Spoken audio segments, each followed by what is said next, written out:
Hey, it's Nicholas Tsontakis. I am an architect. I'm a very also proud sponsor of Azreia as a business associate. And what I love to do is teach investors on things like building permits, learning about zoning, and then eventually so we can design something beautiful together. I like to talk about kind of the more technical stuff that is very useful in your day-to-day work.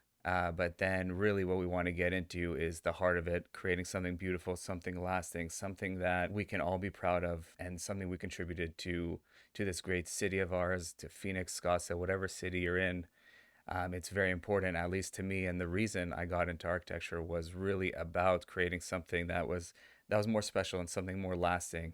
So yes, it's nice building a business. Yes, it's like nice to build a portfolio of properties, but also wouldn't it be nice if all those properties, people had something great to say about them? People said, this is something special and that I can feel. So that's really why I came into the world of architecture. I started studying, some theory, philosophy, and what I got out of it was we have this great ability as architects to create something lasting and meaningful for the people who inhabit our buildings. Well, that's great.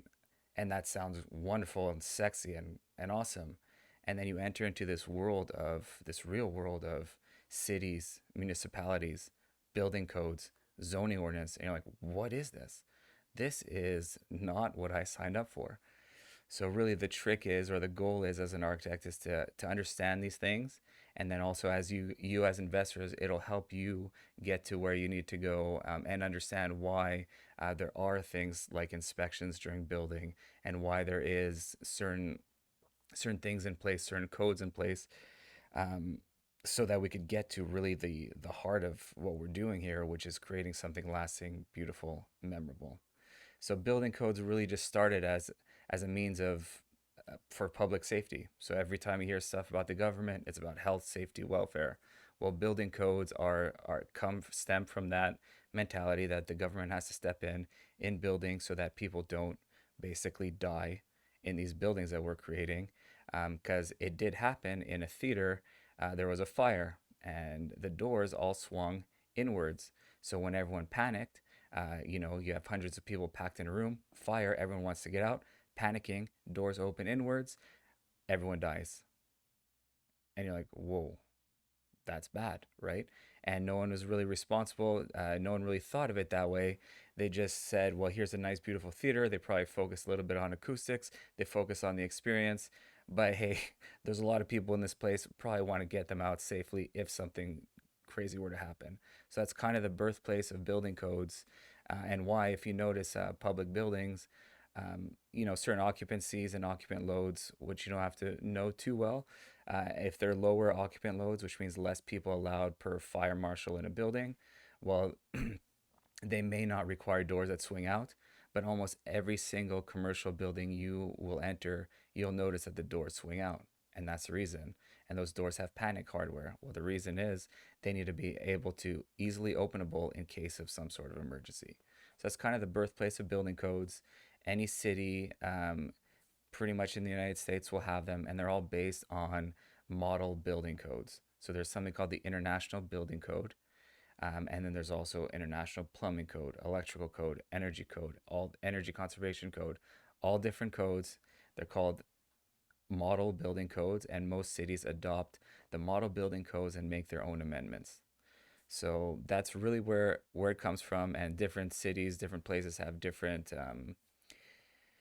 have their own spin on it, obviously make amendments, but also, if you go to California or if you go to Florida, they have their own codes that are similar to the building code, but of course, because they're, let's say, California, they want to make it their own and very specific to them. But also for practical reasons too, structural reasons. There are things about earthquakes in there for structural engineers to know, and there's things in general that apply to one place that don't apply to others, like in Arizona. So building codes, they're not sexy. They're not why any architect wants to become an architect. They're not why any investor wants to flip a property. They're not why no one wants to deal with the city. No one wants to deal with building codes, but they're definitely important things to know about, to get you moving. And I would say it's a matter of scale. So I know Fix and Flip February is coming. I'm gonna come talk to you guys at Azreia February 15th, 6 p.m. and just to teach you the basics of building codes, a little bit where they came from, and how they're applicable, and why they're not always so bad. So really, building codes are what the city uses when you hear about, oh, I need to obtain a building permit for this or that. Really, what's happening is the city's reviewing. They're reviewing for two things. One is zoning, which I also talk about with Azreia members. But for this specifically, the other thing is about building safety, which is where all the building codes come in, and what the city's reviewing for when they're looking at your drawings to give you a building permit. So that's really gets into electrical things, plumbing things, exiting, like I was talking about, the getting out of a building in case of emergency.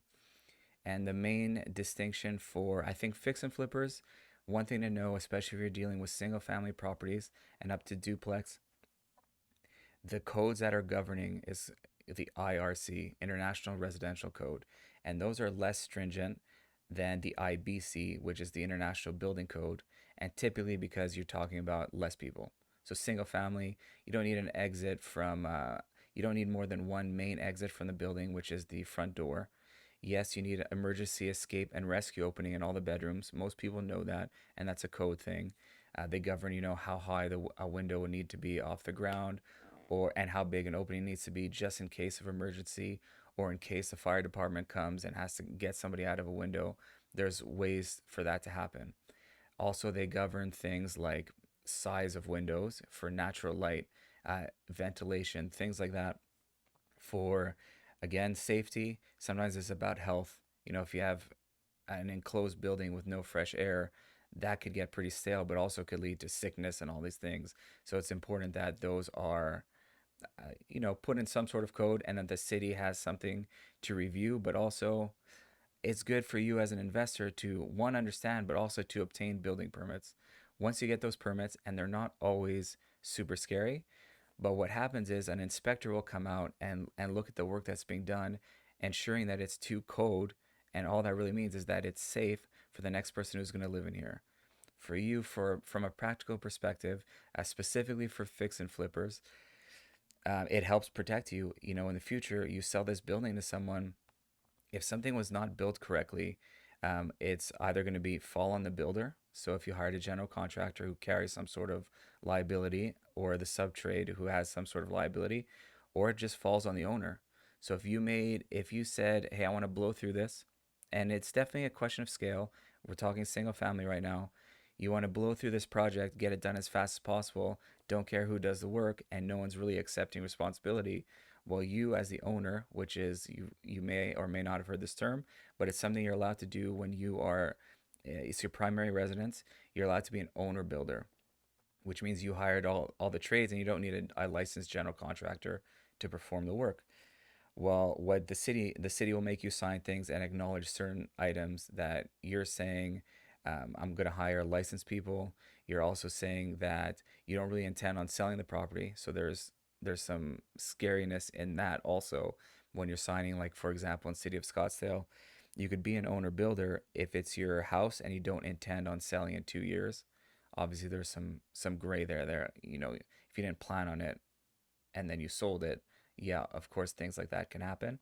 But if you're knowingly doing it, and I would say if it's a certain scale of work that's more than, fixing up a bathroom or changing flooring, it's not so bad to get a building permit, and it helps protect you because you have people who are looking at the project that are saying that it's done correctly.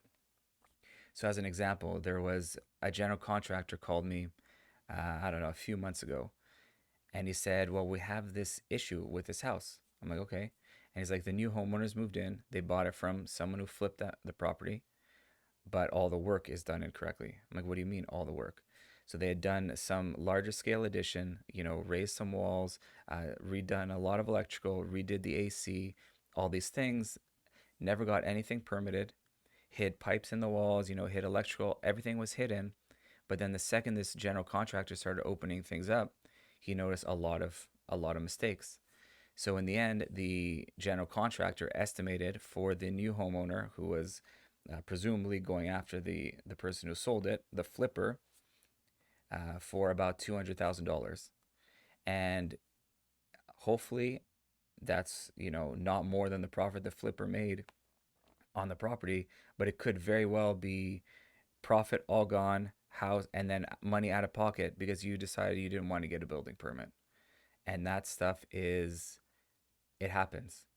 And I would say, if you're doing anything more than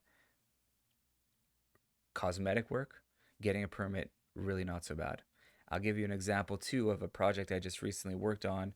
This was not for a flipper, but I could imagine the scope being very similar to what a flipper would do. And this is City of Scottsdale. So what's really important to know is everyone has different rules to follow. But City of Scottsdale has this type of permit that they created that's for minor work. So even though it needs to be permitted and there needs to be an inspector who comes out and looks at the work, the permit is pretty much instant. I sent an email, filled out form online. I said I want a minor plumbing permit. We're rearranging the island. We're moving the laundry room from here to there, and we're adding in some lights and electrical. So we got a minor plumbing permit, a minor electrical permit, all of this in one day, just by filling out the appropriate forms online. City of Phoenix has similar kind of minor things. And I would say for flippers in Phoenix, kind of a magic number you may want to look into is the 1,000 square foot number. So if you're doing work that, let's say an addition or a remodel, 1,000 square feet or less, you could get something that's called RPBI, a residential permit by inspection. And what this does is it severely limits the review time, which in certain cases, for larger projects, it'll take 2, 3 months in the city. And that's what most people are scared of when they hear I have to get a building permit. But City of Phoenix and their RPBI program could get you a permit. If you set up an appointment, you could get approval almost the same day if you go in person. So you set up an appointment. There is something you have to do for site plan approval, which is different than the building safety part of it. But it's part of, you could go in, get a site planning review, and then go in right after, go to the residential counter and get your RPBI, pay for permit, leave with that permit in hand. Now the process is a little different as far as inspections go, but almost identical. The only thing is now you have a meeting with your inspector prior to doing any work. So building permits, sometimes scary, sometimes sound like they're going to take forever or cost more, or I have to hire such and such to do it. There's more red tape. It's kind of true, but a lot of cities are amenable. They don't want to be dealing with your property either. They have larger projects. Sometimes a reviewer will be working on, 10 large custom homes. Do you think they care that much that you're going in and moving a toilet? They don't care either, you know? And so I find they are amenable to smaller projects. They have certain programs, at least Phoenix, Scottsdale, go to Glendale, even Chandler. Any place you go has certain programs reserved for smaller projects. So the main thing I would say for anyone doing flips is go and find out what those programs are. Call the city, call their planning department, would be for site plan stuff. For building safety, it's called either the building department, building safety department, something about building permits. Call them. They'll tell you the fastest way to permit. And then you just keep asking them, keep asking them. If you don't understand something, talk to someone like me. I'm very open talking to people about permits. And it's the reality that we live in as far as when we build. Getting permits is something, especially as an architect, I cannot advise you, well, don't get a permit when I'm pretty sure you're going to need a permit, which is almost always especially in commercial and residential.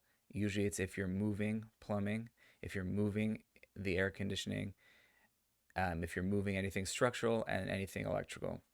So these things all typically require permits.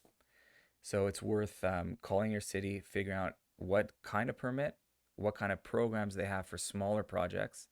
And in the end, it's really just going to protect you. And often it will not take that much longer. It's just a matter of calling and figuring it out.